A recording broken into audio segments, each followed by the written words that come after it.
Hello guys, this is Girish.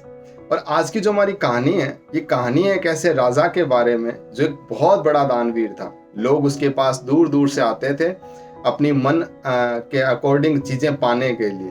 तो जो भी राजा के पास आता था और अपने अनुसार जो भी चीज मांगता था, राजा उसकी हर मनोकामना पूरी करता था। अब राजा कभी जमीन का दान करता, कभी घोड़ों का, कभी रथ का, कभी बहुमूल्य वस्तुओं का। अब राजा की ख्याति इतनी थी कि राजा की ये जो बात थी कि राजा इतना बड़ा दानवीर है, वो दूर दूर तक फैली हुई थी। एक दिन एक बच्चा राजा के पास आया और उसने राजा से कहा, राजन, आप सब लोगों को उनके अकॉर्डिंग फल देते हो ना, क्या मैं जो मांगू आप मुझे दे सकते हो? तो राजा ने कहा, बालक मांगो, क्या चाहिए? तो उस बच्चे ने कहा कि राजन, मुझे ज्ञान का दान कर दीजिए। क्यों? क्योंकि अब जो राजा ने बोला कि तुम्हें जमीन नहीं चाहिए, तुम्हें हीरे जवाहरात नहीं चाहिए, बच्चे ने कहा कि मुझे कुछ नहीं चाहिए, मुझे सिर्फ ज्ञान चाहिए।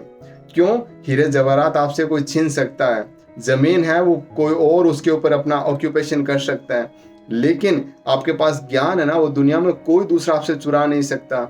ज्ञान से बड़ी दुनिया में कोई दौलत नहीं है। अगर आपके पास ज्ञान है तो आप इस दुनिया के सबसे अधिक लकी पर्सन हो, आप दुनिया के सबसे धनवान व्यक्ति हो। क्यों? क्योंकि ज्ञान के बलबूते ही तो आप राजा बने हो ना, और ज्ञान के बलबूते ही तो ये मिनिस्टर बने। तो राजा को बात समझ आ गई थी। राजा ने क्लैप करते हुए सबके सामने कहा कि ठीक है, आज से तेरी शिक्षा का जो सारा खर्च है वो मैं उठाऊंगा।